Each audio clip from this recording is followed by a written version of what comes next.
Antena 3 Nord-Est, buongiorno, ben ritrovati come sempre con tutte le notizie del gruppo Media Nord-Est. Abbiamo i colleghi che sono già sul territorio da questa mattina per aggiornarci su che cosa sta accadendo sul territorio. E partiamo purtroppo con la cronaca con Salgareda, quindi restiamo subito nella Marca trevigiana perché questa notte c'è stato un incidente stradale, un grave schianto lungo via Argine Piave. Erano le 2:20 quando due veicoli si sono scontrati frontalmente, violentissimo l'impatto in cui ha avuto la peggio un 22enne di Cessalto rimasto incastrato nell'abitacolo. Il giovane è stato estratto dai vigili del fuoco intervenuti sul posto su richiesta del SUEM 118. Vista la gravità delle ferite riportate, il 22enne è stato portato d'urgenza all'ospedale Cafoncello di Treviso. Meno gravi invece sono le condizioni di altri due giovani portati all'ospedale di Oderzo. I rilievi di legge sono stati eseguiti dai carabinieri che hanno chiuso la strada durante le operazioni di messa in sicurezza e rimozione dei mezzi incidentati. Dunque siamo in via Argine Piave, siamo a Salgareda, l'incidente è avvenuto questa notte intorno alle 2:20. Oggi pomeriggio invece alle 15 nella chiesa parrocchiale di Tarzo l'ultimo saluto a Giancarlo Gaio e Cesira Bianchetti, coniugi di Colmaggiore di Sopra, protagonisti della tragedia che si è consumata nella loro abitazione con l'omicidio-suicidio che ha profondamente scosso le comunità. La cerimonia funebre sarà in forma congiunta, l'annuncio del genero Graziano e dei parenti tutti, le eventuali offerte saranno tra l'altro devolute all'asilo di Tarzo. Dunque oggi alle 15 nella chiesa parrocchiale di Tarzo i funerali di Giancarlo Gaio e Cesira Bianchetti. Restiamo nella Marca trevigiana con un'altra notizia di cronaca che ha aperto ieri i nostri notiziari, i sigilli ad una scuola dell'infanzia di Castagnole, all'interno del quale venivano ospitati e curati 18 bambini che sono stati riconsegnati proprio ieri dalle forze dell'ordine ai loro genitori. Quando i carabinieri del NAS di Treviso hanno bussato alla porta dell'asilo privato a Castagnole di Paese, all'interno c'erano 18 bambini tra i 2 e i 6 anni ed il personale. Una giornata come le altre, tutto sembrava normale. Peccato che la struttura fosse completamente abusiva. Ad accertarlo i militari dell'Arma. Immediatamente la scuola dell'infanzia, attiva da 2 anni nel territorio, è stata posta sotto sequestro. I piccoli sono stati riaffidati ai genitori. Il controllo del NAS era scattato per accertare la regolarità delle condizioni igienico-sanitarie e strutturali delle mense scolastiche, ma alla richiesta di presentare la documentazione i responsabili di un'associazione culturale di Altivole non hanno fornito alcuna certificazione. Completamente assente la prescritta registrazione sanitaria, ma i militari dell'Arma hanno scoperto qualcosa di ancora più grave. Mancava infatti l'autorizzazione all'esercizio di questo servizio educativo sociale rilasciata dalla Regione. Insomma, non avrebbero potuto esercitare in quella struttura. Una volta all'interno i carabinieri si sono trovati di fronte a 18 piccoli per i quali è stato richiesto l'immediato prelevamento da parte delle rispettive famiglie. La struttura sequestrata del valore di 300.000 euro è stata posta a disposizione del comune di Paese. Ai responsabili verranno contestate violazioni amministrative per un valore di 5.000 euro. La notizia ha fatto il giro del paese lasciando famiglie e residenti perplessi e preoccupati. Una brutta notizia. Davvero una brutta notizia, l'ho saputa anch'io poco tempo fa, anche perché sono coinvolti 18 bambini minori, quindi al di là dell'attività illecita in una casa c'è anche l'organizzazione poi di queste 18 famiglie che si sono affidati a questa associazione. Comunque va detto che questo è un esercizio privato, voi come comune non ne sapevate nulla? Assolutamente, noi abbiamo il nostro nido comunale e come tutte le strutture, anche quelle private, ci si accredita direttamente in regione. Cosa fare adesso per questi bambini e queste famiglie? Vedremo, sicuramente chiameranno anche noi. Purtroppo a Paese abbiamo una lista d'attesa perché ci sono parecchie nascite, è un problema, da mamma sarà un problema perché dall'oggi al domani non riesci a trovare strutture disponibili, c'è comunque una lista, ripeto, d'attesa, ci sono tempi di inserimento, quindi la vedo veramente una problematica pesante per queste famiglie. Il docente universitario che ha effettuato l'autopsia sul corpo di Vera Slepoi, la famosa psicologa scomparsa il 21 giugno, ha chiesto un altro mese di tempo per completare la relazione. È ancora giallo dunque sulla morte della famosa psicologa e psichiatra padovana.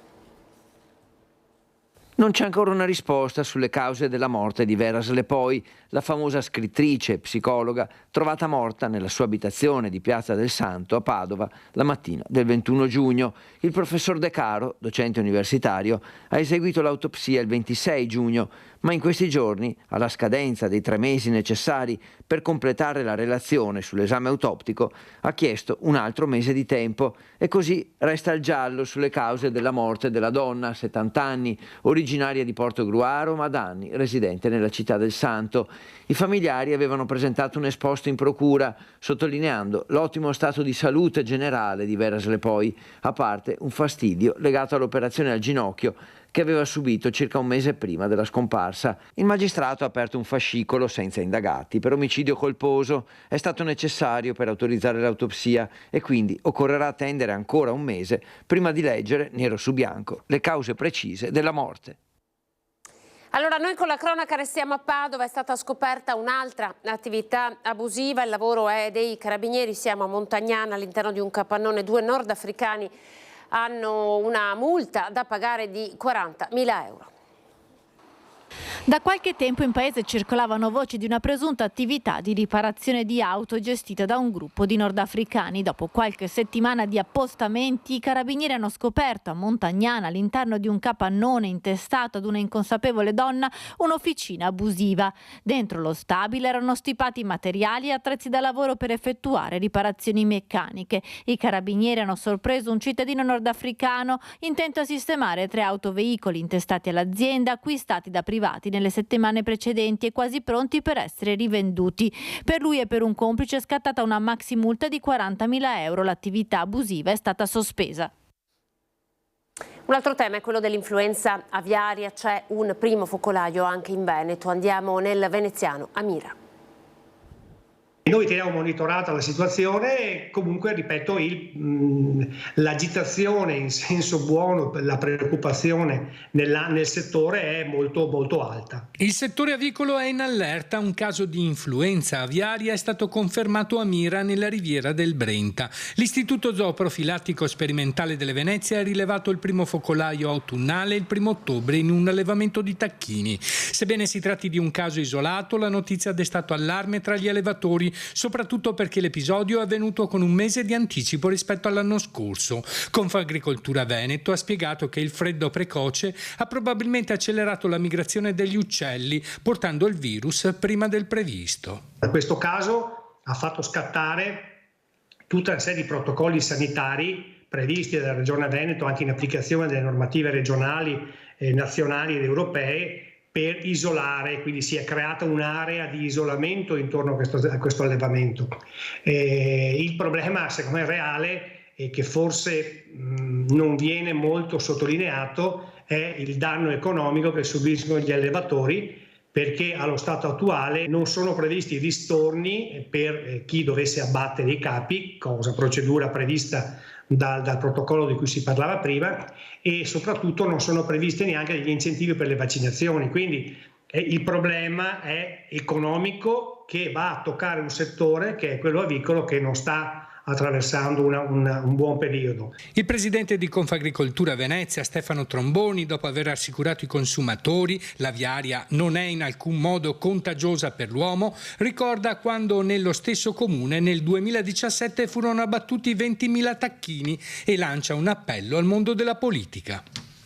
Mentre ho lanciato un messaggio, mandato un messaggio ai consumatori dicendo non preoccupatevi, dall'altro vorrei anche che fosse chiaro alla parte politica, al decisore pubblico, a chi comunque poi deve prendere in mano queste cose, che il settore non può solo subire questa situazione, ma deve essere anche supportato, perché il danno è realmente consistente. Stefano Tromboni, il presidente di Confagricoltura Veneto, avete sentito, siamo ancora con la cronaca e restiamo nel veneziano con l'operazione della Guardia di Finanza che al terminal Fusina ha scoperto un turista che aveva con sé, pensate, 14 lingotti d'oro.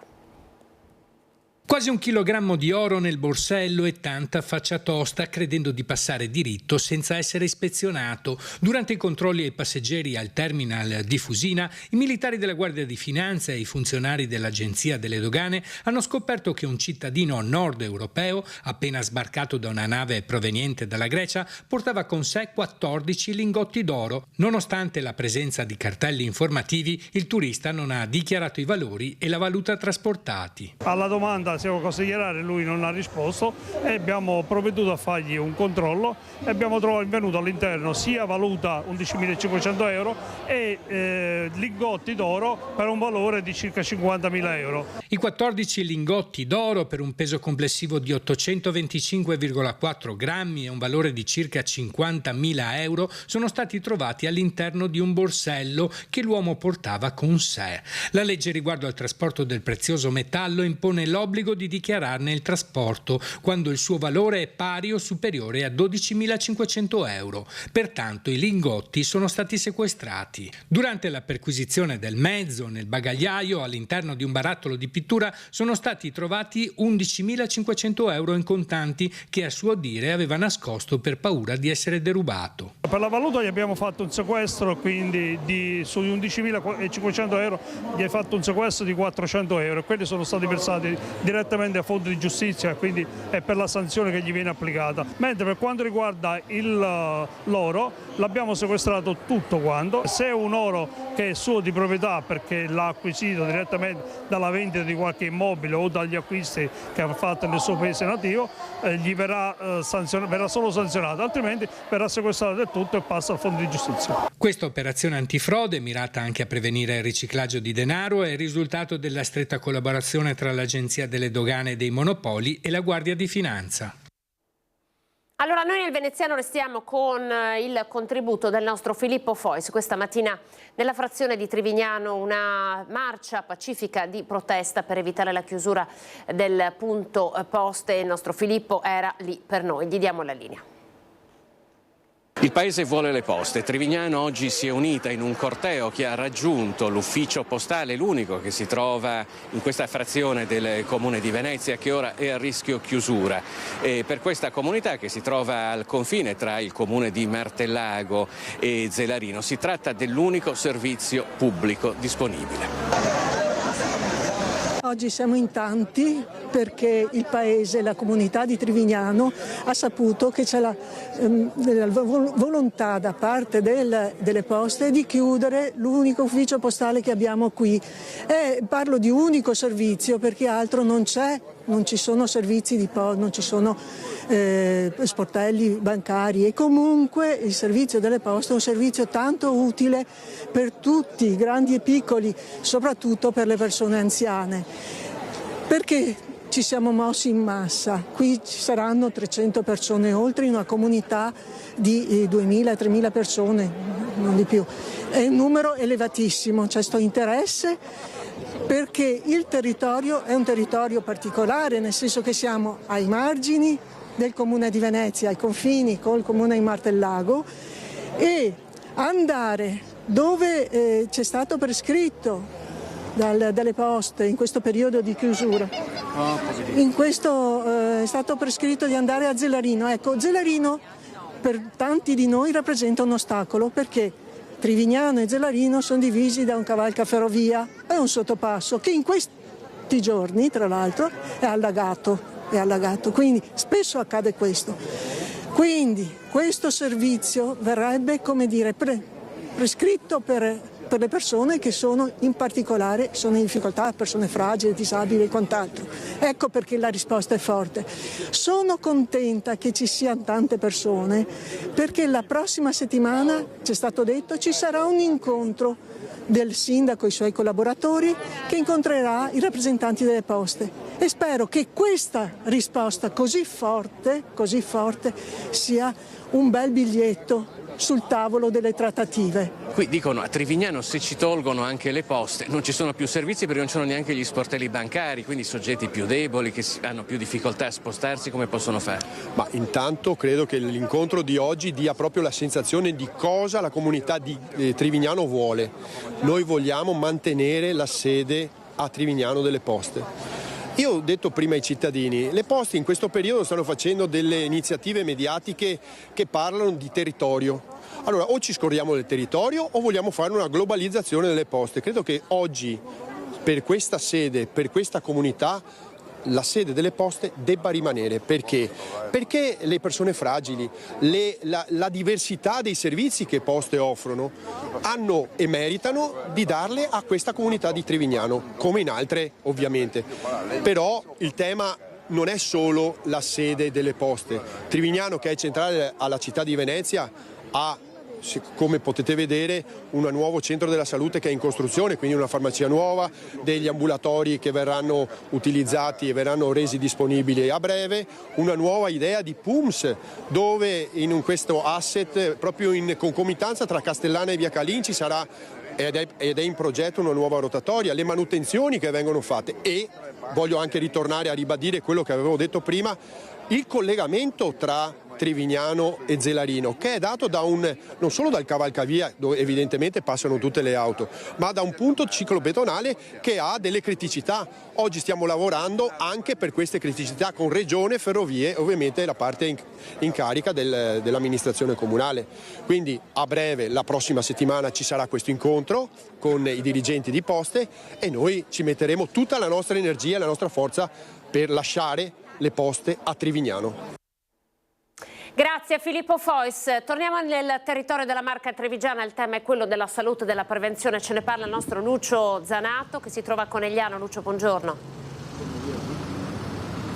Buongiorno Anna, buongiorno ai telespettatori di Antenna 3. Intanto ti faccio una domanda, ma tu hai mai fatto una mammografia e quando l'hai fatta l'ultima volta? Lo so che è privacy, ma siccome siamo giornalisti è giusto fare un po' di, come dire, di prevenzione partendo da te. La faccio tutti gli anni.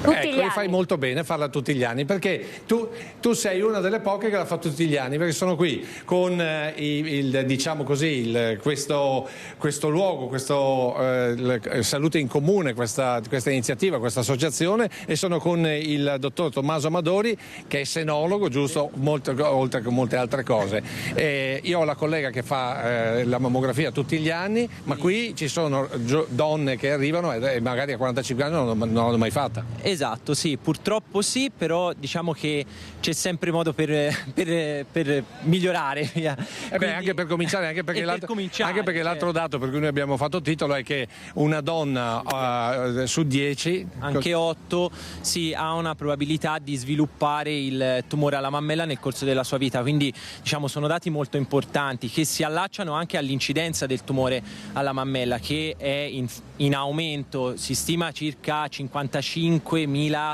nuovi casi all'anno in tutta Italia, quindi solo in Veneto sono tra i 150 e 160 su 100.000 abitanti, quindi diciamo molti più di all'anno della cittadina di Conegliano, che ho visto sono circa 35.000 abitanti, ecco, quindi è un dato importante da correlare anche con però il dato della mortalità, che sebbene l'incidenza sia in aumento la mortalità sta diminuendo, e questo grazie appunto a metodiche sempre più avanguardistiche e anche alla sensibilità delle persone che è sempre maggiore, ecco, proprio anche grazie a queste iniziative. Ecco, invece vicino a me c'è Elisa Valentini, che è diciamo la responsabile di questa organizzazione. Raccontiamo un po' questa associazione e come mai siete qui a Conegliano, giusto per dire siamo di fronte alla stazione e sarà importante sapere perché per le nostre telespettatrici, perché c'è un'opportunità per loro. Assolutamente, per combattere l'incidenza di questo importante tumore oggi siamo qui con 2 unità mobili e Salute in Comune, questa iniziativa nazionale,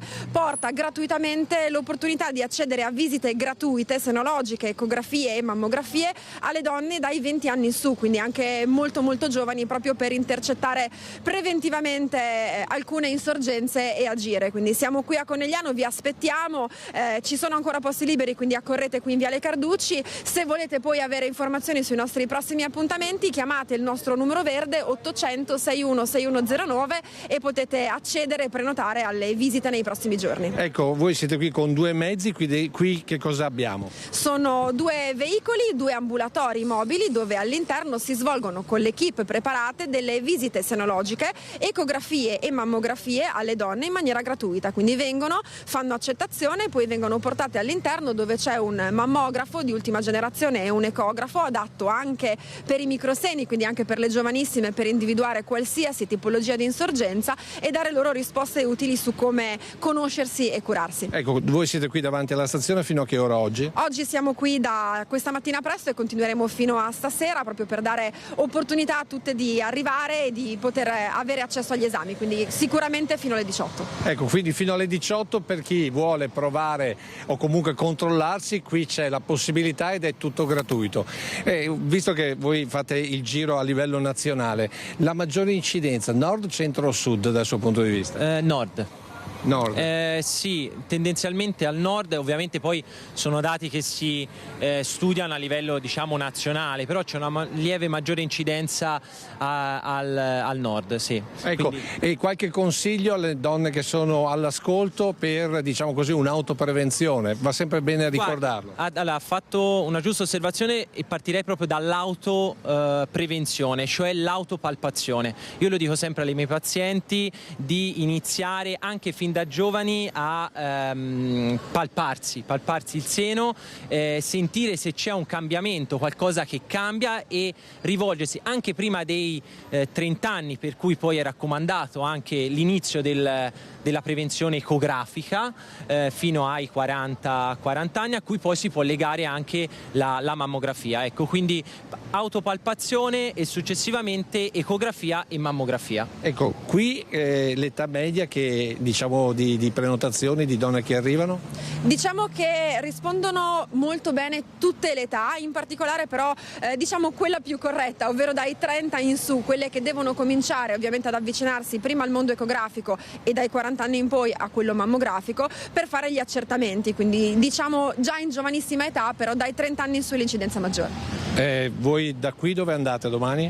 Noi giriamo tutto il mondo, quindi domani saremo a Salsomaggiore, che è in provincia di Parma, quindi ci sposteremo e faremo tappa direttamente in Emilia Romagna. E poi successivamente a Courmayeur. Courmayeur è ancora Bormio, quindi sia Lombardia che Valle d'Aosta, ovviamente tutte le regioni ci stanno aspettando proprio perché le richieste sono tante e la necessità di informazione ancora di più. Ecco, 2 ultime domande. La prima, qui c'è anche il patrocinio del Comune di Conegliano, le amministrazioni locali, i territori come rispondono? Assolutamente bene, uno dei principali sostenitori e attori in campo è proprio l'amministrazione comunale. Oggi abbiamo già avuto la visita del sindaco Fabio Chies, che ha salutato l'avvio di queste visite rivolgendosi e ringraziando le donne che hanno partecipato, quindi la volontà delle amministrazioni comunali, l'avvicendamento pubblico-privato funziona ancora di più come richiamo per la popolazione e le donne, quindi vi aspettiamo. Quando è che tornate in Veneto? Settimana prossima, fine settimana prossima. Dove? Andiamo in provincia di Vicenza.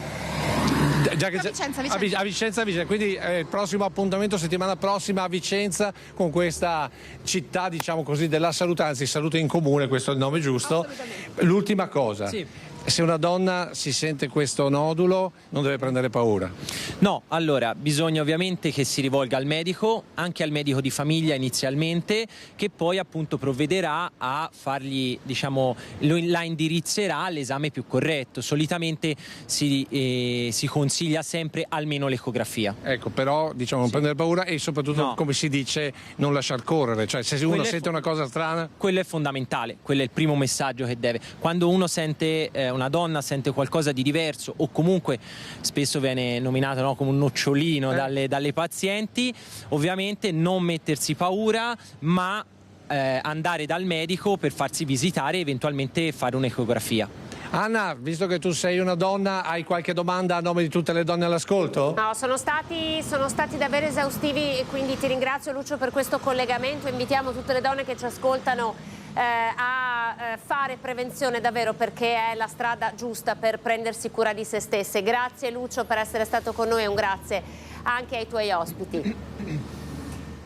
Siamo arrivati al meteo, il maltempo di queste giornate, la pioggia battente, ovviamente se ne occupano tutti i quotidiani locali, i quotidiani del Veneto, la bomba d'acqua, guardate questo ad esempio è il sito del Gazzettino, allagamenti nel weekend, le piogge che abbiamo visto in queste ore abbattersi sul Padovano e sul Trevigiano si stanno spostando verso il Basso Polesine, invece salendo già ai 1500-1800 metri di quota è scesa la neve, dunque le nostre Dolomiti sono già imbiancate. Vi facciamo vedere le immagini che arrivano dalla Protezione Civile di Treviso, che questa mattina ha continuato a distribuire sacchi di sabbia, eccoli qui, li vedete, questa è la partenza della Jeep dal comando di via Santa Barbara e la distribuzione dei sacchi di sabbia alle popolazioni, proprio perché purtroppo anche questo weekend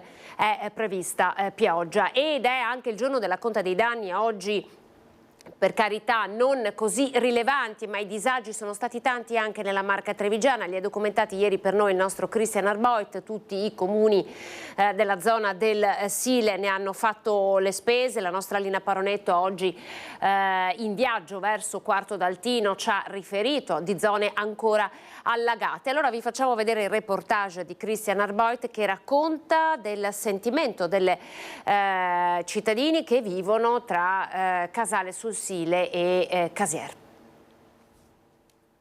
Una volta veniva 2 volte l'anno, in aprile e in novembre, diciamo, quando ho il cambio delle stagioni. Adesso l'abbiamo avuta in gennaio e adesso nel giro, cioè piove, abbiamo questa situazione, ma non se ne può più, veramente, ma veramente, perché non è possibile. Ogni anno sempre di più. Ogni anno sempre di più, peggiora sempre di più.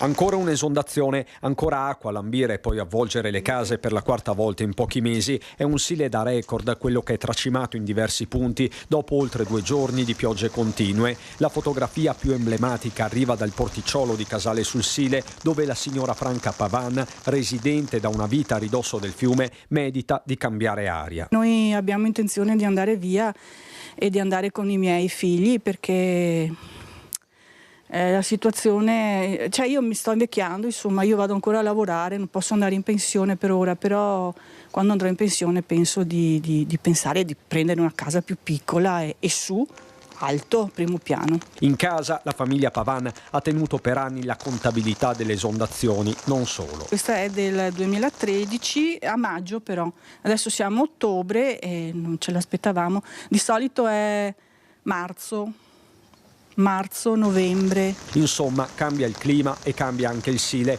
Di certo crescono le preoccupazioni. Onestamente ogni volta che piove ci sale l'ansia sia a tutti i sindaci, insomma, di quest'area. E ci è stato detto che però, vista la natura del fiume, che è un fiume di sorgiva, fare delle casse di espansione qui non risolverebbe il problema. Un idrometro più vicino e non solo quello di Santa Cristina aiuterebbe noi a sapere prima un po' le cose, quindi per questo batto su questo discorso dell'idrometro a Casier. Voi chiedete l'attivazione di un tavolo Sile, possiamo chiamarlo così? Sì, sarebbe ideale, in modo che insomma, anche stando uniti riusciamo anche a trovare delle soluzioni in sinergia con gli altri comuni. Noi siamo ovviamente a disposizione con gli altri comuni per sederci attorno a un tavolo e per capire cosa possiamo fare, cosa possiamo condividere per garantire serenità alle nostre comunità. Non sono soltanto i sindaci però a porre e porsi interrogativi. C'è anche il contributo che si paga del consorzio di bonifica, con il quale secondo me fanno poco per evitare queste situazioni di allagamenti. Sullo sfondo un altro porticciolo, quello di Casier. Anche qui il Sile è uscito dagli argini, ma quella che sembra un'immagine suggestiva in realtà è un segnale di profondo cambiamento.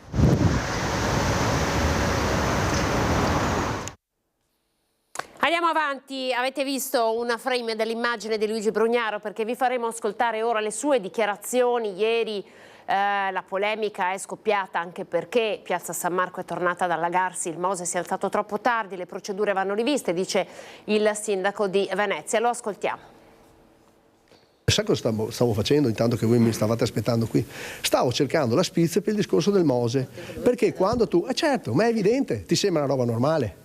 E adesso mi hanno mandato un protocollo che non va bene, adesso glielo dirò, quello che devo dire lo dico a lei e sistemiamo di nuovo sta roba. All'inaugurazione del Salone dell'Alto Artigianato Italiano all'Arsenale, il sindaco Brugnaro ha espresso sconcerto per le modalità di gestione del Mose, soprattutto dopo le polemiche di commercianti e residenti di Piazza San Marco che mercoledì, quando la marea in laguna era già a quota 90 centimetri, si sono ritrovati nuovamente con i piedi nell'acqua a causa dell'innalzamento all'ultimo minuto delle barriere. Eravamo noi sempre, anche se non abbiamo nessuna autorità, non abbiamo nessun potere, però insistevamo, litigavamo al telefono. Bisogna alzare prima, poi ribadito Brugnaro, che ha affrontato anche la questione del moto ondoso, per cui il noto ristoratore Arrigo Cipriani nei giorni scorsi ha querelato il comune e la capitaneria di Porto. Adesso faremo anche questo, aspettiamo il Parlamento, è inutile che quell'altro dice denuncio, cosa denunci? Denuncia chi? Sul bacino, sul canale della Giudecca, dove il comune, lo sanno tutti che non ha nessuna competenza. Perché non dite che il comune è l'unico che mette la polizia locale a vigilare quando invece dovrebbero farlo altri? Lo sapete che le rive della Giudecca, per volere di Franceschini, sono state tutte vincolate? Intanto l'8 ottobre ci sarà un tavolo tecnico convocato dalla struttura commissariale del Mose proprio sul tema dei sollevamenti, cui parteciperanno gli enti interessati, Brugnaro e Spitz compresi. Da Venezia a Mestre, dove il clima è ancora molto teso, si possono creare delle situazioni in cui le persone vogliono farsi giustizia da sole. Ricordate quello accaduto al povero Giacomo Gobbatto, che ha cercato di difendere una donna in corso del popolo e per questo motivo ha perso la vita. La lunga marcia degli amici e di tanti veneziani e veneti che hanno voluto ricordarlo. Oggi le parole sono quelle di Don Natalino Bonazza, che ha deciso di organizzare degli incontri nei luoghi feriti della città. Ho esternato anche, diciamo, il mio sentimento, il mio timore, dicendo che temo appunto una violenza che poi può dilagare anche nel modo di farsi giustizia da sé, perché se è così diventiamo una giungla, non più una città. Per questo, dopo i recenti fatti di cronaca che hanno pesantemente coinvolto Mestre, il parroco di Viale San Marco ha deciso insieme ad alcune fedeli di organizzare degli incontri nei luoghi feriti della città, partendo proprio da Via Piave. Un segno semplice, breve, però il fatto di farlo in strada, cioè in un luogo che sentiamo tutti pericoloso, perché invece diventi un luogo che può essere frequentato, una città amica, non una città, per così dire, dove vince l'avversione reciproca. Questo è il senso della nostra preghiera. 4 appuntamenti ogni lunedì di ottobre alle 19:30 per affrontare questo momento di paura insieme. Ma oltre a Via Montello, lo spunto a Don Natalino arriva anche da un altro episodio che racconta nel settimanale della parrocchia. Un tentativo di scippo in un bus che gli ha fatto capire quanta tensione ci sia tra i cittadini. E sull'idea del sindaco Brugnaro di riportare i lagunari per presidiare la zona, Don Bonazza commenta. Può essere un deterrente importante, perché probabilmente la prevenzione ormai va giocata su tanti fronti, non solo su un fronte. Certo è un gesto un po' eccezionale, però penso che risponda all'eccezionalità del momento e tutto va proporzionato. In questo caso, diciamo, i lagunari prima di tutto, se vengono per proteggere la cittadinanza, non tanto per appunto agire militarmente, non è il senso, per proteggere, possono dare un senso di sicurezza al fatto di vederli e loro stessi sono visti. Quindi secondo me è un gesto che, curato bene, è proporzionato all'attuale situazione che viviamo. Pochi secondi di pubblicità, ci vediamo tra pochissimo con tutte le notizie. Saremo con il presidente della provincia di Belluno, Roberto Padrin, per iniziare a parlare di Vajont e poi ancora con Sandro Zampese, assessore del Comune di Treviso, per fare il punto sui cantieri. A tra poco. Eccoci, buongiorno, ben ritrovati ancora, buon sabato. Inizia il weekend, un weekend con ancora tantissime notizie che vi dobbiamo raccontare. Partiamo con Padova, la scoperta di 15 lavoratori irregolari. È l'operazione della Guardia di Finanza della Città del Santo che ha scandagliato tante posizioni lavorative di tanti dipendenti di bar e ristoranti proprio nel capoluogo euganeo. Ci racconta tutto il nostro Federico Fusetti. Buongiorno, siamo negli uffici della Guardia di Finanza di Padova che ha concluso da poco un'operazione per tutelare il lavoro, un'operazione che ha portato alla scoperta di 30 lavoratori irregolari. È un'operazione che si è svolta soprattutto durante la stagione estiva. Siamo con il maggiore Nicola Gazzilli, comandante del gruppo Padova.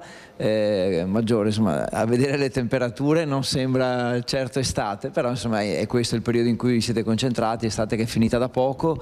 Dove siete andati? Che cosa avete, qual è stata l'operazione?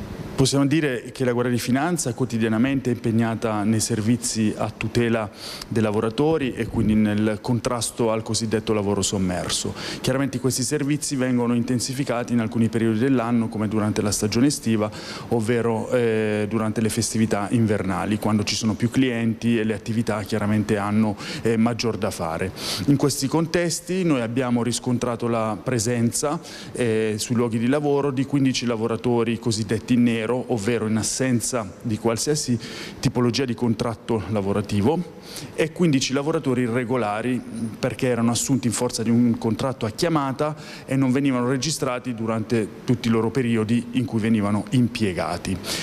Chiaramente l'operazione si è concentrata verso quelli che sono i settori che l'hanno fatta da padrona durante la stagione estiva, ovvero quelli dei bar, della ristorazione, dell'intrattenimento, perché ci sono stati diversi eventi organizzati a Padova e in provincia, ma anche nei confronti degli esercenti che operano nel settore alberghiero. All'esito di queste attività, come si diceva poc'anzi, abbiamo riscontrato queste 30 irregolarità. 30 lavoratori irregolari è un numero importante, dobbiamo preoccuparci, significa qualcosa un numero così alto? Ma io più che sul numero, che chiaramente è in linea con gli ultimi servizi, interventi fatti nello specifico settore, ci terrei a specificare quelle che sono le finalità dei nostri controlli. La finalità possiamo dire che è duplice. Innanzitutto è quella di garantire la tutela dei diritti dei lavoratori, perché spesso i lavoratori assunti senza un contratto vedono lesi i propri diritti, non hanno, diciamo, delle tutele, oltre chiaramente a un'assenza di versamento di contributi lavorativi, ma spesso queste irregolarità possono celare anche il cosiddetto fenomeno del caporalato, ovvero lo sfruttamento, un vero e proprio sfruttamento degli stessi. La seconda finalità chiaramente è quella di tutelare le imprese sane e quindi gli esercenti sani che pagano e impiegano correttamente i loro lavoratori. Da Padova noi ci spostiamo a Vicenza e vi raccontiamo con la nostra Luisa Bertini una storia che arriva da Malo. Qualche giorno fa è stata riportata la piastrina militare ai familiari di Alfonso Migliorini, detto Lalo, un alpino della divisione Giulia che durante il rientro a Malo nel 1943 la smarrì. Migliorini è morto nel 1999 a ricevere la piastrina trovata da 2 alpini trevigiani a Nervesa della Battaglia. Sono stati i familiari. Luisa Bertini. Una storia particolare che arriva da Malo. Siamo in compagnia di Luciano, Nadia e Rosanna, che sono i figli di Alfonso Migliorini, un soldato ai quali è stata riconsegnata la piastrina appunto del papà. Stiamo parlando della guerra del 45. Cosa è successo? Qual è la storia di questa piastrina che è stata riconsegnata perché trovata a Nervesa della Battaglia? Niente, siamo stati contattati da dei signori del Treviso che hanno trovato questa piastrina col metal detector. Si sono interessati, hanno telefonato a Roma e poi da Roma hanno chiamato Enea, che lavora nel comune di Malo. E questo ha contattato mio fratello e così ci siamo messi d'accordo per ricevere questa piastrina. Qual è stato l'effetto che va fatto dopo tanti anni? La pelle d'oca. Emozionatissimi proprio, non ci aspettavamo una cosa del genere. Sarebbe stato bello se l'avessero trovata finché era in vita ancora. E qual è la storia del papà relativa alla guerra? Niente, è stato chiamato giovane, perché allora partivano giovane, e in Grecia e in Albania. Fortuna è stata che si è congelato i piedi e lo hanno rispedito a casa. Fatto la convalescenza, passato questo periodo, lo hanno richiamato di nuovo sotto le armi e loro è andato in Francia e Austria. Da lì dopo sono partiti per qua, verso il nostro territorio del Friuli, e da lì hanno deciso di venire a casa perché sennò se lo trovavano e lo portavano in campo a Salò. È stato fatto prigioniero. Sì, ecco. È riuscito a fuggire, ecco. E verso la tradotta, dicevano una volta, questa ferrovia, e da lì piano piano a piedi sono arrivati a casa. Ecco, la storia. E quindi questa piastrina è stata trovata in realtà per puro caso? Sì, perché ci sono degli alpini del Nervesa Battaglia che si dedicano a cercare questi reperti di guerra. E passando vicino a questa ferrovia hanno sentito suonare il detector lì e hanno guardato bene e hanno trovato questa piastrina che per loro sono cose rare da trovare, di solito trovano pallottole, resti bellici, insomma, ecco, ora erano felici e vedono l'ora di contattare se c'erano ancora delle persone vive che conoscevano questa persona e ci hanno contattati noi, ecco, tutto lì. Ecco, l'avete sentito, una storia che parla di famiglia, di tradizioni e di emozioni che da Nervesa della Battaglia è arrivata qui a Malo. Grazie alla nostra Luisa Bertini. Allora noi da Nervesa della Battaglia ci spostiamo a Falzè di Piave. C'è stato un nuovo avvistamento di lupo, questa volta all'interno della canonica. Un uomo di notte si è trovato davanti all'esemplare nel giardino di casa. Dopo la cattura della lupa del Piave, protagonista quest'estate di numerose scorribande nei comuni lungo l'asta del Grande Fiume, ritornano gli avvistamenti. L'ultimo alle 3 della scorsa notte, quando un lupo è sbucato all'improvviso nel giardino della canonica di Falzè di Piave, dove abita Nereo Meneghi. Rientravo dal turno di lavoro e me lo sono trovato davanti, ci siamo guardati e poi l'animale si è allontanato, racconta. Per fortuna le mie cagnoline erano in casa, subito sono entrato ed ho avvisato i carabinieri. Un avvistamento che non stupisce gli ispettori della Polizia Provinciale. La biologia del lupo prevede che gli animali più giovani si spostino sul territorio andando a cercare nuove zone, nuove possibilità di formare dei branchi, e quindi è un fenomeno completamente naturale che richiede il nostro intervento solamente qualora gli animali si dimostrino confidenti e tendano ad avvicinarsi troppo all'essere umano. Il lupo in natura non è confidente, dicono gli esperti, lo diventa a causa di un uomo confidente. Mai quindi cercare di avvicinarlo o attirarlo offrendogli del cibo, come è accaduto nel caso della lupa zoppa di quest'estate. La grande sfida che ci aspetta è una sfida di conoscenza e di formazione anche della popolazione per evitare che si inneschino fenomeni di questo tipo. Sfida sempre più complessa alla luce della notevole crescita della fauna selvatica negli ultimi tempi. L'abbandono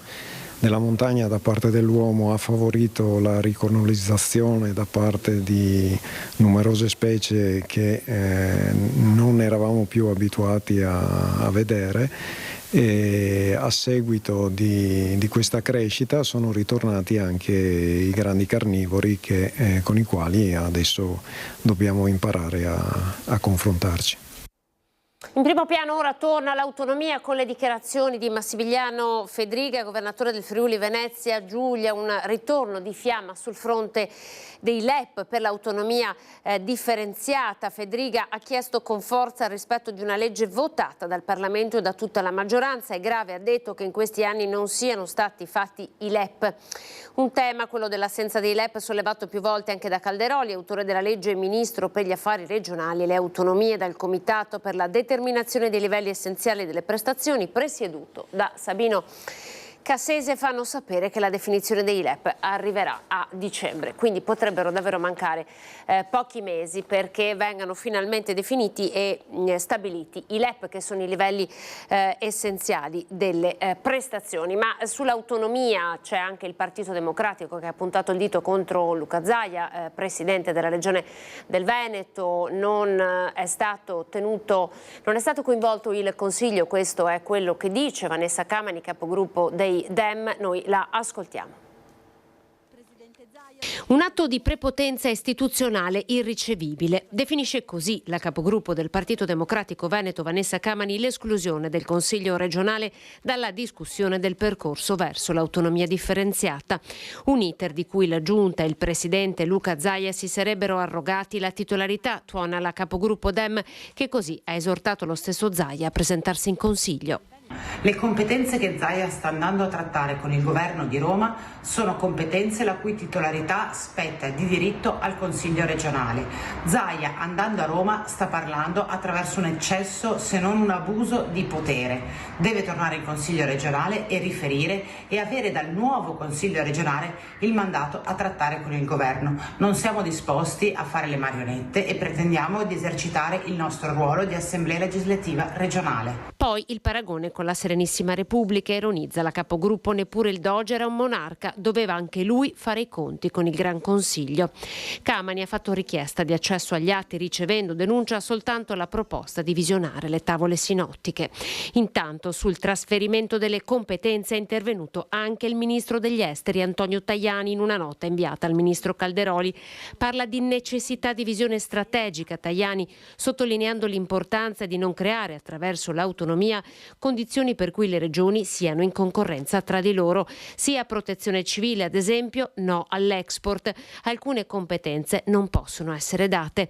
Zaia, di ritorno da Roma, ha ribadito di essere determinato a proseguire sulla sua strada. Io ho fatto e sto facendo il mio dovere a tutela dei veneti, sono 2.273.000 che hanno votato per il referendum, ma anche a beneficio di tutto il Paese. Dimostreremo nelle prossime ore, non nei prossimi mesi, che la bontà del progetto di fatto definisce questo progetto come un grande progetto di decentramento amministrativo.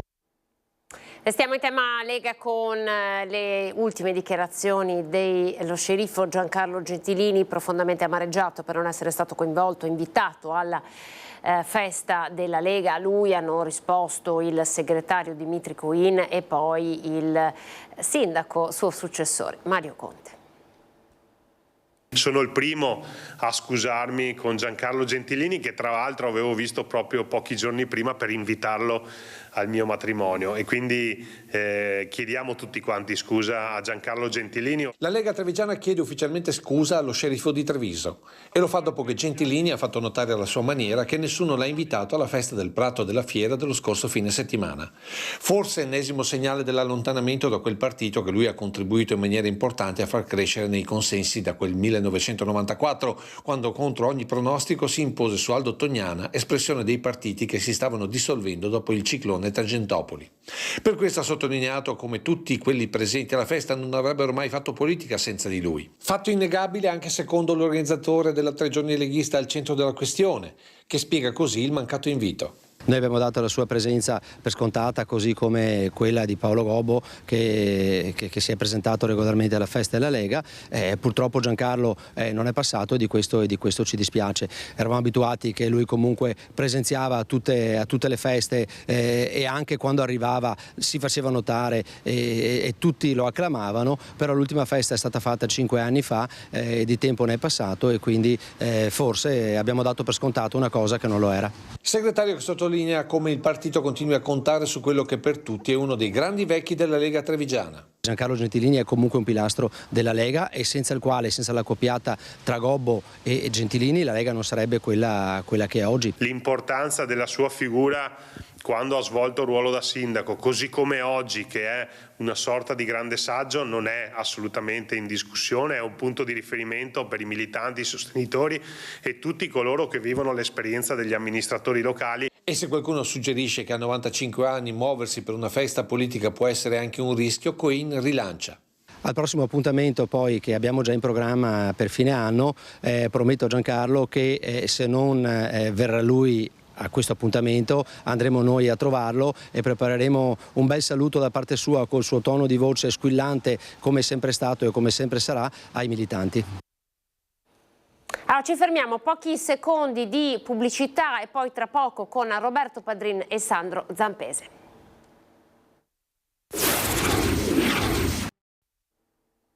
Eccoci, ben ritrovati, prima edizione di Antenna 3 Nord-Est, ancora Buon sabato a tutti voi, abbiamo fatto il punto sulla cronaca in Veneto e come promesso abbiamo con noi in studio Sandro Zampese, assessore ai lavori pubblici, ma insomma un assessore di lungo corso del Comune di Treviso. Grazie Sandro per averci raggiunto, buongiorno a lei. Allora io farei il punto prima su quello che abbiamo visto e anche noi raccontato in questi giorni, una Treviso che ha subito in qualche modo degli allagamenti, le forti piogge, è un autunno importante e è destinato anche ad essere un autunno piuttosto piovoso, così dicono, pare il più piovoso dal 1994. Allora, come siamo messi a Treviso, anche insomma, con i cantieri che avete aperto? Ci sono stati disagi, come state lavorando? Innanzitutto devo precisare, ma come poi ha ben specificato anche il nostro sindaco, che è stato quello di lunedì scorso un evento effettivamente di una gravità abbastanza importante. Prova ne sia che dai dati ARPAV, se gli 80 mm d'acqua caduti in quel poco tempo, dobbiamo andare al 2014 e prima al 2005 per avere fenomeni analoghi. Quindi sono delle criticità a livello decennale. Noi abbiamo fatto circa 10 milioni di opere idrauliche, di messa in sicurezza idraulica. Nel nostro servizio in Comune di Treviso abbiamo circa 28.000 caditoie e parlo di pulizie straordinarie, quindi pulizie anche dentro le condotte. Siamo programmati per avere circa 10.000 caditoie l'anno, 8.000 di pulizia sempre straordinaria ma periodica, programmata, e 2000-2005 ce le teniamo per i momenti critici, lì dove le zone possono avere più difficoltà.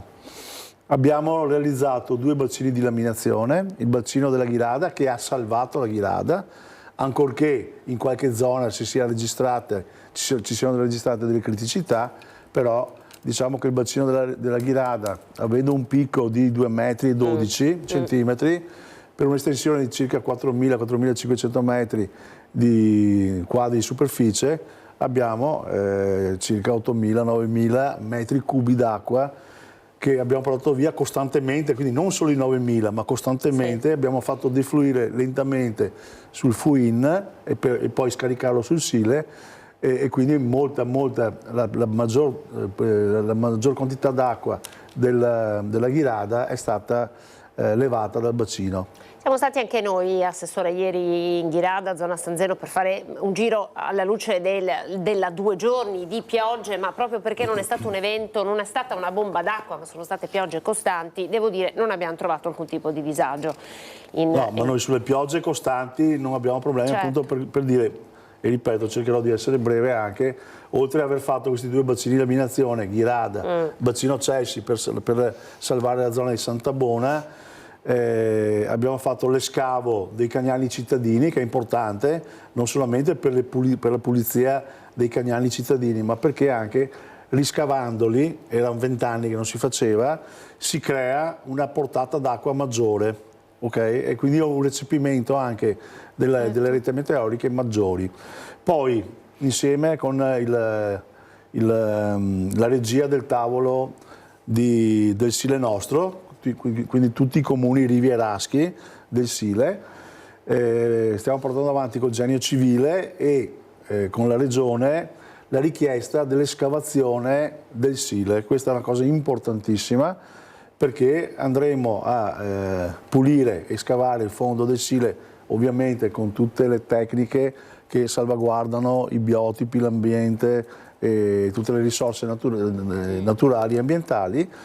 Però questo non si fa da circa 60 anni. Anche lì il Sile avrebbe maggiore capacità di portata. Ieri la stessa sindaca Golisciani aveva lanciato l'ipotesi di un tavolo del Sile, ne avevamo parlato anche con il sindaco Mario Conte e lui appunto diceva noi ci siamo. C'è già il tavolo del Sile. C'è già il tavolo. C'è già il coordinamento del Sile che è stato fatto a seguito poi di una richiesta prefettizia che va di circa 10 anni fa, 15 anni fa, però noi, questa amministrazione, l'amministrazione del sindaco Conte, ha rimesso in funzione assieme al coordinamento dei sindaci dei comuni rivieraschi, del genio civile, dei consorzi di bonifica e della SIED e quindi delle ditte che gestiscono le centrali elettriche, abbiamo rimesso in funzione lo sgrigliatore di Silea, che era una cosa che era inattiva da circa 15 anni. Quindi da quello abbiamo chiesto, avendo il tavolo già coordinato, l'escavazione del Sile, e poi ci troviamo periodicamente anche per le questioni amministrative portuali, perché adesso abbiamo delle mansioni che ci sono state derivate dal genio civile della regione e quindi abbiamo un tavolo che funziona. Ecco. Allora, un tavolo che funziona e tra l'altro delle risposte che stanno arrivando, intanto vi facciamo vedere qualche immagine raccolta ieri dai nostri Christian Arboit e Simone Merlo, no? questo Sile che tra l'altro è stato raccontato dallo stesso Christian in una situazione particolarmente eccezionale, perché assessore, piogge di questo tipo sono un indice di un cambiamento climatico in atto, quindi anche le azioni di un'amministrazione, la gestione e anche, come dire, il fatto di riservare, destinare dei fondi per la sicurezza idrogeologica nasce anche dal fatto che abbiamo un clima che di fatto è cambiato, no? Voglio dire, lei conosce Treviso, ama Treviso davvero da tanti anni, certo. Lei è uno degli assessori di lunga data, quindi ci può testimoniare questo cambiamento che vi sta chiedendo sforzi diversi? Allora, da una parte ci sono eventi che sembrano cambiamenti, ma sono eventi che si ripercuotono ciclicamente, no? Quindi sono ripetitivi negli anni, a distanza di anni. E certo c'è anche un cambiamento climatico, c'è un surriscaldamento e c'è quindi anche lentamente andare verso diciamo un clima che è più affine ai tropici che non al clima mediterraneo dove siamo abituati noi a vedere. Comunque, ripeto, noi siamo sempre stati presenti nella sicurezza idraulica e abbiamo fatto anche un sistema di monitoraggio e di telecontrollo dei sottopassi e dei bacini di laminazione. Abbiamo messo anche i semafori rossi quando le spie ci dicono che l'acqua si alza di più di 5 cm dall'asfalto, quindi per inibire il passaggio dei sottopassi. Lunedì 2 macchine sono rimaste dentro il sottopasso di via Veronese, ricordo che sono entrati col semaforo rosso. Ecco, questo è importante sottolinearlo. Allora, l'assessore ci ha portato una mappa, proviamo ad alzarla in telecamera, assessore, giusto perché lei possa spiegarci che cosa significano questi pallini rossi, che cosa indica. Questa l'abbiamo fatta da martedì e oltre alle zone storiche che criticamente conosciamo che possono essere allagate, lunedì c'è stato un evento eccezionale e gli allagamenti sono stati puntuali e soprattutto in relazione non a criticità storiche che abbiamo quasi tutto eliminato, ma soprattutto alla non tenuta o alla difficoltà di tenuta della rete meteorica. C'erano caditoie che si alzavano d'acqua come fossero fontane. Quindi abbiamo fatto una mappatura di tutte le zone che hanno avuto criticità lunedì scorso e quindi è il massimo, diciamo, per il momento che abbiamo di criticità. Sono 19 zone, alcune le conosciamo già e a questo, farle vedere, vediamo e a questo se si riesce. È seguito anche, facciamo vedere anche per ogni zona gli interventi che dovremo fare e che stiamo già facendo per risolvere anche queste criticità anche negli eventi eccezionali. Le prime, una che stiamo già facendo da tempo e che stiamo portando avanti, è la risoluzione di Via degli Stretti, quindi assieme ad ATS che farà le fognature facciamo le acque meteoriche e leviamo l'acqua da quella conca che è dietro le scuole Manzoni. E la seconda, la prima pari merito che stiamo facendo, a San Bartolomeo c'è proprio una conca anche lì dove alcune abitazioni regolarmente hanno criticità con l'acqua e quindi sono le prime in cui interverremo. Poi chiudo veramente, con i consorzi di bonifica noi abbiamo sempre avuto buoni rapporti e con il Genio Civile stiamo lavorando. Con il Genio Civile dovremo rifare le sponde dei vialini di Viale Vittorio Veneto, quindi la sponda dei canali, e con il consorzio Acque Sorgive abbiamo il protocollo di manutenzione del Rio Fuin, che è importantissimo per il deflusso, specie delle piogge eccezionali, e con il consorzio Piave stiamo concordando insieme a loro un terzo bacino di laminazione che andrà a proteggere i terreni a nord della ferrovia sopra la Ghirada, che ancora adesso in parte si allagano. Per dare un'idea, no, anche a chi ci sta seguendo dei volumi, no? Un bacino di laminazione quanti soldi impone come investimento, no? Per un'amministrazione comunale? Cioè, su che ordini siamo? Dipende dalla dimensione, ma parti sopra i 2 milioni di euro. No, anche per far rendere conto, insomma, chi ci sta ascoltando, non c'è solo di che cosa il bacino, ma c'è la rete collegata. Di che cosa stiamo parlando? Allora, ci fermiamo un attimo, Sandro Zampese, torniamo poi con la mappatura dei cantieri, perché vorrei salutare e ringraziare Roberto Padrin, Presidente della Provincia di Belluno. Presidente, buongiorno, che si è collegato con noi. Buongiorno. Buongiorno Presidente, grazie. Allora, pochissimi giorni e torna la ricorrenza, l'anniversario del disastro del Vajont. Io so che come Fondazione Vajont state organizzando diversi eventi per commemorare questa tragedia. Possiamo un po' raccontare che cosa ci attende per i prossimi giorni?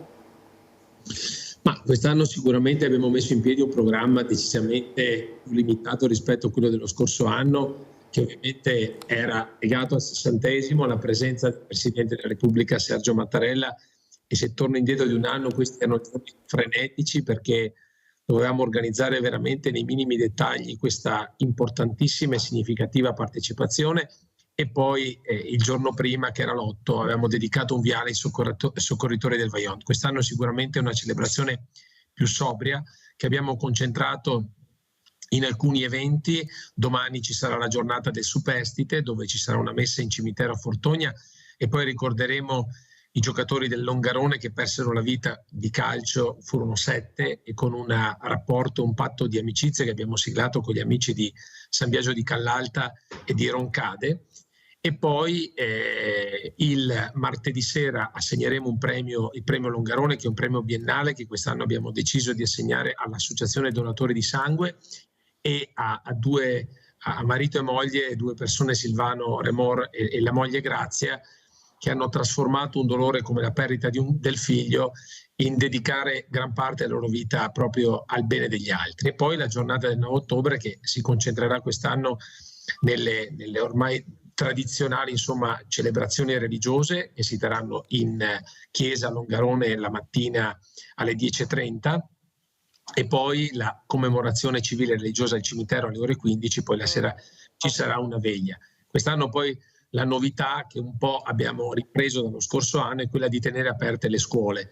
È stato un tema questo abbastanza dibattuto, nel senso che noi il 9 ottobre per lo statuto comunale è giornata di solennità civile, che però doveva essere comunque poi supportata da un'ordinanza da parte del sindaco, che un po' metteva in luce quelle che erano le limitazioni di aperture, e di solito le scuole le tenevamo chiuse. Dall'anno scorso, un po' su richiesta anche di alcune scuole, quest'anno abbiamo deciso di mantenere questa modalità, e che mi auguro potremo portare avanti, ormai devo dire per sempre, affinché questa sia una giornata di riflessione, non una giornata di festa e di vacanza per i ragazzi, ma che quest'anno li porteremo a vedere una rappresentazione teatrale, ma soprattutto cercheremo di fare in modo che possano partecipare attivamente alle varie celebrazioni. È una giornata di educazione civica, l'abbiamo così un po' definita, un modo perché affinché questa storia del paese possa essere una storia che venga soprattutto portata ai nostri ragazzi. Ecco, è importante quello che lei sta raccontando, no? Anche perché anche nella nostra narrazione dei ragazzi, della gioventù di oggi, c'è sempre questo distacco un po' dalla storia, dai ricordi, da quello che è stato, e più va avanti, no? Più questa ricorrenza sembra essere lontana. È un po' un modo per avvicinare, no? Queste giovanissime generazioni che possono fare esperienza del Vajont soltanto attraverso dei video, delle fotografie, e piano piano anche le testimonianze iniziano a spegnersi. Quindi immagino che sia proprio un passaggio importante questo, come è importante il fatto che le carte del Vajont siano a Belluno, insomma. Sì, ecco, questi sono rimangano a Belluno, che poi è la battaglia, insomma, della fondazione. Rimarranno sempre, Allora, il primo tema sulle scuole è perché la comunità di Longarone è una comunità molto, devo dire, nuova, cioè composta dai figli dei superstiti, dei sopravvissuti, che gran parte purtroppo hanno anche lasciato Longarone, ma soprattutto queste giovani generazioni che arrivano da fuori, quindi abbiamo diverse anche etnie, quindi è importante che secondo me ci sia questa identificazione in un pezzo di storia che comunque lega per sempre Longarone al Vajont. Per quanto riguarda poi, e questo è sicuramente un grande risultato, tutta la documentazione del processo dell'Aquila rimarrà per sempre all'archivio di Stato di Belluno. Questo è stato un grande risultato, nel quale ovviamente io ringrazio in primis il Presidente della Repubblica, che lo scorso anno un po' lo comunicò ufficialmente, poi ci sono state dal Ministero della Cultura un giorno una affermazione, poi il giorno dopo per fortuna c'è stata un po' la smentita e ufficialmente ormai queste carte rimarranno qui,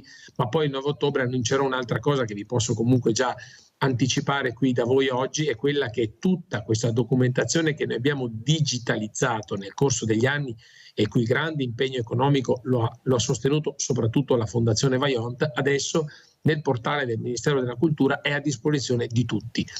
E questo è un grandissimo risultato, è un percorso che è stato costruito, ripeto, negli anni, un grandissimo lavoro, sono oltre 250.000 documenti, insomma un numero veramente enorme, che ora possono essere online e consultati un po' da tutti. È il coronamento come dicevo appunto di questo percorso, insomma lo annuncerò il 9 ottobre nel mio discorso, ma insomma è una cosa che ormai è avvenuta da metà agosto, ma è importante che insomma tutti lo possano conoscere, tutti lo possano sapere. Esatto, la digitalizzazione protegge il patrimonio, no? Che poi è un patrimonio cartaceo, quindi insomma non è immortale, ma soprattutto consente davvero a tutti l'accesso alle informazioni, no? Quindi questo è davvero il regalo più grande che si possa fare anche in memoria delle vittime. Grazie al Presidente della Provincia, Sindaco di Longarone Roberto Padrin, per essere stato con noi. Ovviamente ci saremo anche noi il 9 al vostro fianco per raccontare e testimoniare questa giornata. Grazie per essere stato con noi. Buona giornata. Arrivederci Roberto Padrin.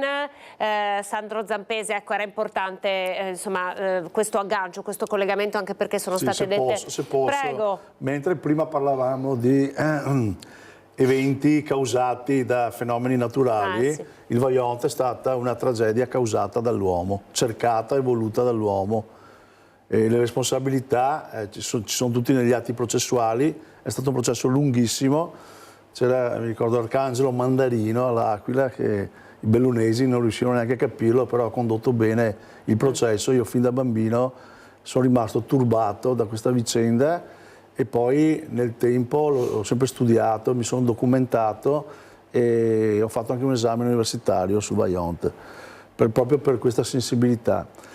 E devo dire, come ha detto lei e come ha detto il Presidente, è importante, assolutamente importante, che le nuove generazioni vengano edotte e non dimentichino tragedie del genere affinché non possano più verificarsi. Anche perché ha sentito, no? Insomma, anche la comunità di Longarone è una comunità composita, ci sono anche tanti immigrati, anche seconda generazione. Avevo sentito tempo fa di discorsi di fare riaprire in maniera ridotta la diga, eccetera. Quella ormai è un sacrario, non è più una diga, è un sacrario alla memoria di 2000 vittime.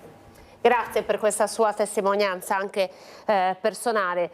Sandro Zampese, farei ancora, approfittando della sua presenza, un po' il punto su tutti i vari cantieri che il Comune di Treviso ha messo in piedi, a partire ad esempio da quello delle mura, che questo è un patrimonio storico, insomma, della nostra città. Sì, questo è un cantiere che ha una portata storica. Diciamo che le mura hanno iniziato a essere interessate ancora dall'amministrazione Gentilini. Gentilini è sempre stato un amante del nostro patrimonio mura, ma anche il sistema, in generale il sistema difensivo bastionato di Treviso. Diciamo che pochi lo sanno, ma è un unicum al mondo, perché è una rarità come Padova, diciamo Padova e Treviso, sono delle difese di transizioni tra le difese medievali e i baluardi, le difese cinquecentesche, del tardo 500, quelle più moderne e evolute. Sono rimaste di transizione poche, però Treviso ha questa peculiarità che Fra Giocondo ne ha fatto soprattutto una difesa idraulica. Anche questa difesa idraulica è quella che vogliamo rivisitare nel progetto delle mura di Treviso e portare all'attenzione di tutti, perché dico, ripeto, è un unicum mondiale. Con la riqualificazione delle mura adesso stiamo facendo il tratto nord, andremo avanti circa un anno, faremo il tratto est, poi daremo anche una pulizia nei tratti sud ed ovest, a ovest sono quasi scomparse. Istituiremo il museo delle mura, che sarà un museo en plein air, quindi un museo all'aperto, ma con delle sezioni dedicate nelle porte e anche ipogeo, quindi con l'aiuto anche di Treviso Sotterranea faremo anche delle sezioni proprio all'interno delle mura con dei percorsi senza soluzione di continuità, quindi percorribili sempre e con anche dei punti notevoli dove si vedranno in quella posizione le mura e lo scenario, la quinta, di come si vedeva nel 1500. Okay. Questo è il tema di diffusione, no? Della conoscenza, sì, condivisione della conoscenza della storia. Esatto, un progetto di 7 milioni di euro, non si completerà il restauro delle mura perché ci vorranno ancora altri soldi, però ormai siamo entrati in un binario che ci porterà, come spero, e come spera anche il nostro sindaco, a far diventare le mura di Treviso patrimonio dell'UNESCO. Quindi questo è il grande obiettivo, sì, no? Del esatto. Comune di Treviso. Senta, ci spostiamo su un altro cantiere, possiamo dire un cantiere difficile, abbiamo letto qualche post del sindaco Mario Conte nei confronti di RFI, dunque le ferrovie, il cantiere della stazione, è un cantiere sofferto? Allora, il cantiere della stazione non è un cantiere facile perché è un cantiere che si divide, è un cantiere diviso in due e passa praticamente la strada che conduce Viale Trento Trieste, che conduce poi al sottopasso del Cavalcavia e poi all'ospedale, quindi molto traffico davanti alla stazione dei treni. Quindi diciamo proprio per questo l'approccio deve essere molto professionale. Il sindaco giustamente ha voluto redarguire RFI perché nella ripartenza, e diciamo che loro si erano già bloccati per problemi tecnici, loro, nella ripartenza non c'è stato questo slancio che prevedevamo ci fosse. In più con il settore dei lavori pubblici che dirigo, con i nostri tecnici abbiamo messo in sicurezza anche una parte della strada, quella verso il Genio Civile Largo De Gasperi, proprio per il passaggio in sicurezza degli studenti. Quindi adesso la situazione a livello di movimento degli studenti e di altri cittadini, diciamo che è nella normalità. Avremo un incontro a breve con RFI per concordare, senza polemiche eccetera, il riavvio del cantiere. Dobbiamo fare dei lavori importanti perché... Di che tipo?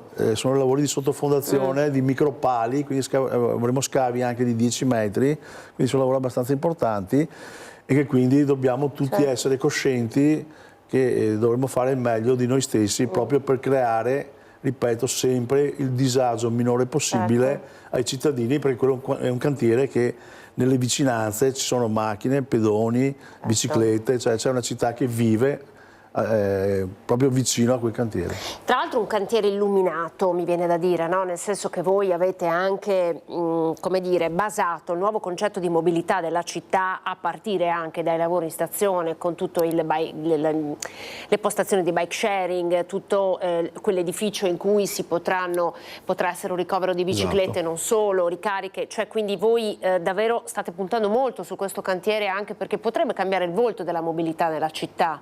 So che lei, è un tema a lei molto caro questo. Sì, certo. La stazione di per sé è un nodo di interscambio formidabile, cioè ferro, gomma, ma soprattutto noi vogliamo ribaltare questa dicotomia col bike sharing, con il prendere la bicicletta, cioè cercare di influenzare più gente possibile ad usare la bicicletta, la mobilità lenta comunque, il bike sharing, il car sharing eccetera, proprio per una questione ambientale ma anche una questione di mobilità che alla fine si rivela molte volte più veloce che non la macchina stessa. Beh, insomma, l'abbiamo visto in questi giorni con la pioggia, le code purtroppo si sono formate certo. sia al rientro verso l'ospedale piuttosto che lungo il PUT. Allora possiamo dire che il cantiere della stazione è un po' a rilento e avrete a breve un incontro per... No, si era fermato per dei motivi tecnici. È ripartito, secondo noi doveva ripartire con più enfasi. Certo. La settimana prossima, quindi a brevissimo, avremo un coordinamento con RFI, con il sindaco in testa e da là penso che ripartirà a gonfie vele. Poi abbiamo lo sport con la pista di pump track, un altro progetto insomma a lei molto caro, anche perché insomma Treviso sta diventando anche una città particolarmente sportiva. Sì, sono fondi PNRR, abbiamo partecipato al bando, lo abbiamo vinto. Lo abbiamo fatto nell'unico sito disponibile che avevamo, che era la palestra di Sant'Antonino, e questo vuol dire avere sensibilità anche per tutti quei giovani che adesso hanno queste discipline le usano come discipline principali, quindi skate e pump track, quindi questo bici acrobatico. E quindi vuol dire essere anche più vicini alle esigenze dei giovani. Sono le nuove discipline certo, dei ragazzi, cioè dal parkour al pump track. E dobbiamo affrontarlo con professionalità. Allora, facciamo vedere le immagini invece di Viale Cesare Battisti. Abbiamo le ultime immagini che sono quelle insomma di una viale non più alberato. Adesso le polemiche in qualche modo sono state placate, anche perché insomma è un po' sotto gli occhi di tutti, no? La situazione di quel manto stradale inaccessibile. Allora, come siamo messi? A che punto siamo? C'è stato l'incontro con la sovrintendenza per la decisione legata alle specie arboree che saranno piantumate. Che cosa ci può raccontare di Viale Cesare Battisti? Cesare Battisti fino dal primo momento non abbiamo mai smesso il cantiere, stiamo lavorando, mi pare ci sono 7 mesi, mi pare, se non vado errato, di lavori. Ovviamente le motivazioni erano che non si poteva più andare avanti con un intralcio al manto stradale che metteva in difficoltà anche non solo i cicli ma anche i pedoni stessi. Poi abbiamo nel verde urbano, che non è un verde romantico come una foresta dove puoi lasciare che un albero possa cadere e possa cadere di morte naturale, eccetera. Nel verde urbano, dove sei a contatto con la popolazione, bambini, persone, anziani, il verde ha una sua data di piantumazione e una sua data di taglio. Quando si tagliano, con le prove di trazioni che facciamo ogni 3 anni, non si hanno più quelle rispondenze di sicurezza che sono da protocollo. Quindi quando vai in classe C o soprattutto quando vai in classe D sei vicino, prossimo all'abbattimento. Quel viale in parte era in classe D, in parte era in classe C, in parte non lo era, ma erano alberi da relazioni agronomiche, schinchenici, erano deformati, deturpati da interventi passati fatti male, ma anche e soprattutto dal fatto che quel posizionamento non era idoneo per i pini domestici, chiamati impropriamente marittimi, ma sono pini domestici, che invece hanno il loro sfogo naturale nelle riviere, nei mari, vicino ai mari. Non era la specie, insomma... Anche se sono di una bellezza inaudita, e quindi c'è stato sempre un dispiacere tagliarli. La soprintendenza ha scelto la quercia piramidale, però il dibattito è ancora aperto proprio sul tipo di essenza delle alberature. Chiaro, anche perché insomma mi pare ricordare che l'assessore Manera insomma volesse delle alberature che fioriscono, dei lecci che fioriscono sempre. Non è che lui volesse, portava delle motivazioni tali, soprattutto legate dal punto di vista ambientale, che propendevano per quella specie. Che perché l'obiettivo insomma delle specie arboree è anche quello di catturare la CO2, quindi se fioriscono tutto l'anno a maggior ragione. In ultima battuta, pochi minuti, assessore, un altro cantiere a lei particolarmente caro? ne abbiamo raccontati diversi. Fra poco io porterò i consiglieri comunali a vedere la fine ormai del primo stralcio dell'ex macello, della riqualificazione dell'ex macello, dove abbiamo fatto la comunità alloggio notturno, quindi le persone che adesso dormono all'ECA, dove c'è il ristorante economico all'ECA, andranno in questa palazzina molto bella con un giardino, in camere, massimo 2 persone, e poi una cameretta da 5, ma una sola, divisi maschi e femmine, con assistenti sociali, con il reparto infermeria, con una piccola mensa, che poi nel secondo stralcio, quindi fra un anno, quando sarà realizzato accanto l'alloggio diurno, quindi la mensa da 80-90 posti, quindi con lavanderie, servizi, laboratori, eccetera, potremmo dire che il centro contro la marginalità sociale di Treviso, che è una cosa molto importante, perché ricordo, non sono solo le classiche persone che sono sempre state in difficoltà, ma adesso ci sono anche i nuovi poveri, no? Cioè, gente che magari fino a 3-4 anni fa non aveva questi problemi e sono caduti per 1000 motivi nella povertà, e noi abbiamo il compito di occuparcene, di reinserirli nella società. Questo è il nostro compito, e questo alloggio notturno e diurno faranno il loro dovere e sono, detta da terzi, non da noi, un fiore all'occhiello in tutta Italia. Siamo contenti, e ci saremo anche noi, no? per poterli vedere, per poterli raccontare. Allora, Assessore, diamo la linea a Bassano del Grappa. Oggi c'è l'apertura della Fiera Franca, quindi con il nostro Alex Giuliano un passaggio sulla Fiera Franca e poi torneremo per salutarci. Alex, a te. Fiera d'autunno a Bassano, tradizionale appuntamento non solo per i buongustai, ma anche appunto per chi coltiva quella che è diventata, lo dicevamo, oramai una vera e propria tradizione cittadina. Si parla di gemellaggi, si parla di condivisione con la comunità, con altre culture. Noi siamo in compagnia dell'assessore Andrea Viero, che è fremente di andare a partecipare alla cerimonia di apertura della botte, perché alle nostre spalle ci sono i 2 stand delle città gemellate con Bassano, Voron e Mühlacker, e insomma tutto è pronto per i festeggiamenti. Assessore, tantissima gente, il meteo ha dato un po' di tregua. Diciamo che il clima di festa è bellissimo, il meteo ci sta aiutando, speriamo insomma che la bella giornata continui. Siamo qui in attesa del sindaco che apra appunto la famigerata botte. In attesa del sindaco dobbiamo parlare anche di colore, perché ci sono tantissimi turisti italiani ma anche stranieri. Bassano capitale attrattiva anche per quello che riguarda il divertimento. Assolutamente sì, in piazza insomma non mancano i colori, non mancano le attività aperte, i commercianti insomma sono sempre disponibili, sono sempre attivi anche in queste manifestazioni, quindi insomma un bel lavoro di squadra e un bel clima di festa. E a proposito di clima di festa, non manca, vista la presenza insomma di una città tedesca, di Mühlacker alle nostre spalle, non manca il tradizionale assaggio della birra con moderazione, Assessore. Assolutamente sì, bisogna sempre bere con moderazione, però insomma oggi è un giorno di festa ed è doveroso assaggiare i prodotti insomma di chi è venuto a trovarci oggi. Centro storico di Bassano letteralmente invaso di stand bancarelle, ci sono le tradizionali frittelle, insomma sarà 2 giorni di festa per tutta la città.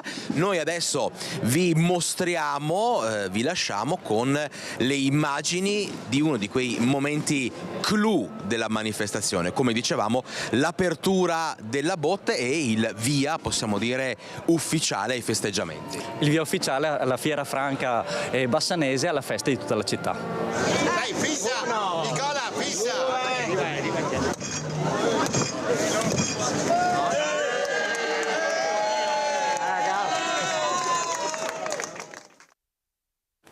Allora, la Fiera Franca Bassano, con queste belle immagini, Assessore, ci salutiamo, grazie per il quadro. Non siamo riusciti a toccare tutti i temi, ma ovviamente ci daremo, perché ce ne sono tanti, no? Abbiamo 47 opere in corso. Quindi insomma servirà un nuovo appuntamento per riuscire a toccare anche le altre. Grazie a Sandro Zampese per essere stato in nostra compagnia.